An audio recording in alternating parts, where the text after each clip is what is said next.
देखिए, जो जातिगत राजनीति या दलगत राजनीति ऑब्वियसली उत्तर प्रदेश एक ऐसा प्रदेश है, हमारे भारत में विभिन्न प्रकार की संस्कृतियाँ हैं, विभिन्न धर्म हैं, विभिन्न जात दल के लोग रहते हैं।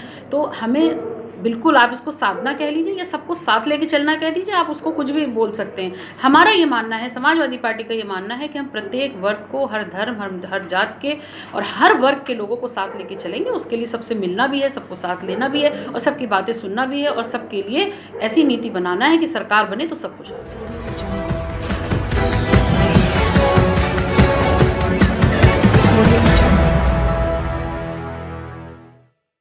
का दौरा किया है, चुनाव नजदीक है और लगातार दौरे पे दौरे चल रहे हैं, क्या कहना चाहेंगे? देखिए, जिस तरह की अफरा तफरी का माहौल पिछले कई सालों से, बल्कि जब से भारतीय जनता पार्टी ने यहाँ पे सरकार बनाई है, उसके बाद से जो अफरा तफरी का माहौल मचा हुआ है और अब तो बिल्कुल हर चीज़ों की हदें पार हो गई हैं। तो ये विपक्ष में होते हुए हमारी जिम्मेदारी है पूरी तरीके से कि हम जनता के बीच जाएं, उनकी समस्याओं को समझें और उसी हिसाब से हम चुनावी मैदान में उतरें।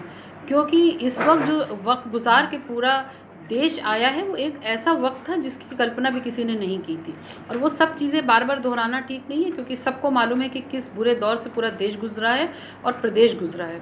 जिन वादों के साथ भारतीय जनता पार्टी आई थी, उन वादों का एक भी वादा पूरा करने में असफल रही है। समाजवादी पार्टी अपने वादों पर पूरी तरीके से खरी उतरी थी और आज भी संकल्प है कि अगर सरकार हम बनाते हैं 2022 में, निश्चित तौर पे बनेगी क्योंकि जनता इनसे त्रस्त है, तो 2022 में हमारी सरकार बनेगी तो हम अपने वादों को पूरी तरीके से ज़मीन पे लाएंगे। किसानों का साथ समाजवादी पार्टी ही दे रही है। आज भी भैड़ी में बहुत बड़ा प्रदर्शन हुआ है, पूर्व मंत्री मौजूद रहे, जिला अध्यक्ष भी मौजूद रहे हैं और दूसरी पार्टियां शांत बैठी है, सिर्फ और सिर्फ समाजवादी पार्टी और बीजेपी। देखिए, समाजवादी पार्टी का अपना एक कल्चर है कि वो नाम से नहीं है, सिर्फ एक डायलॉग नहीं दे दिया कि सबका साथ सबका विकास। समाजवादी पार्टी चाहे वो नेताजी मुलायम सिंह जी के समय से रही हो, जब वो मुख्यमंत्री रहे हों, या हमारे आदरणीय श्री अखिलेश यादव जी मुख्यमंत्री रहे हों, हमेशा उन्होंने सबको लेकर के चले, हर धर्म, जात, वर्ग, हर का ध्यान रखा। हमारी जितनी भी योजनाएं हुई उसमें कहीं पर ये नहीं हुआ कि किसी एक वर्ग के लिए वो रिजर्व की गई हूँ। अब रही बात किसान की, तो देखिए किसानों का तो जो हाल कर रहे हैं वो सबके सामने है, कितने किसानों की जान जा चुकी है। हम पूरी तरीके से किसानों के साथ थे, किसानों के साथ हैं। उनके हर जुल्म, हर ज्यादती का बदला समाजवादी पार्टी लेगी भारतीय जनता पार्टी से जब हमारी सरकार बनेगी। असल में बात मेन ये है कि जिस तरीके का उस वक्त एक माहौल उठा, रौनते हुए निकल गए गृह राज्य मंत्री के बेटे साहब, और उस पर ना मंत्री जी के ऊपर कोई फ़र्क पड़ता है और ना प्रधानमंत्री जी के ऊपर कोई फ़र्क पड़ता है। वो लखनऊ में आके चेहरों की मुस्कान गिना के जाते हैं और बगल में इतना बड़ा कांड हो गया और वहाँ नहीं जाते हैं। तो हम तब भी, हमने बताया, साथ थे, आज भी हैं। हमारी उस वक्त में वो ज़रूरत समझ में आ रही थी कि हम निकल के घर से जाके और उन पर दबाव बनाते। उन पर दबाव परमानेंट बन रहा है, कोई ना कोई समाजवादी का वहाँ मौजूद रहता है। हमारे राष्ट्रीय अध्यक्ष जी फिर जाएंगे। उस दिन जा रहे थे तो इन्होंने उनका मनोबल तोड़ने की कोशिश की, उन पर जबरन उनको जो है ले गए, वहाँ पर बंद किया। तो ये सब कुछ चीज़ें इनकी चल रही हैं क्योंकि ये हताश हो चुके हैं, निराश हो चुके हैं। ये इनकी बौखलाहट बता रही है कि अब इनका बोरिया बिस्तरा समेटने वाला है और ये जाने वाला है।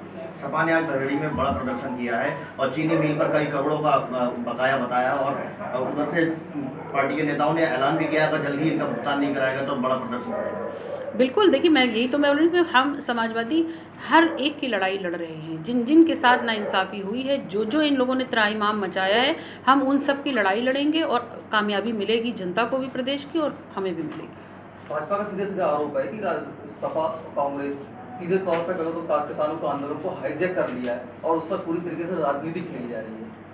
तो आप हाईजैक कर लेते। अगर आपके मंत्री के बेटे ने वहाँ पर इतना बड़ा हादसा कर दिया, कुचल के चले गए, एक दो व्यक्तियों की इधर से जान गई, आपने अपने लोगों के भी मरने का गम नहीं किया, आप चले जाते। आप प्रधानमंत्री थे, मुख्यमंत्री थे, आप चले जाते, आप हाईजैक कर लेते।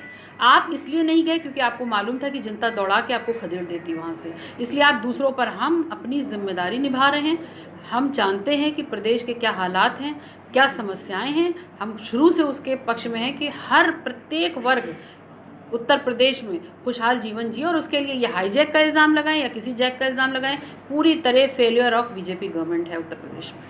2022 में विधानसभा चुनाव में इस समय समाजवादी पार्टी अपने आप को कहाँ देख रही है? देखिए, समाजवादी पार्टी का पूरा विश्वास है जनता पे क्योंकि जनता ने जो कुछ भोगा है, first lockdown, first wave, second wave, पहले में दाने दाने को तरसी, दूसरे वेव में सांस लेने को तरसा, तीसरा वेव आए ना अल्लाह करे, लेकिन इस तरीके से जो जनता के जो हालात है, जो त्राहिमाम मचा, और जो भारतीय जनता पार्टी के मंत्री, कद्दावर नेता, इनके एमएलसी, इनके कार्यकर्ता जो गली गली मोहल्ले मोहल्ले दौड़ाए जा रहे हैं, ये बहुत बड़ा संकेत है बदलाव का। और समाजवादी पार्टी को पूरा इसने मिल रहा है। अभी आपने देखा होगा हमारे राष्ट्रीय अध्यक्ष श्री अखिलेश यादव जी ने जो रथ यात्रा निकाली और उस पर किस तरीके से जनता ने समर्थन दिया, किस तरह से मोहब्बतें लुटाई, ये एक बहुत बड़ा संकेत।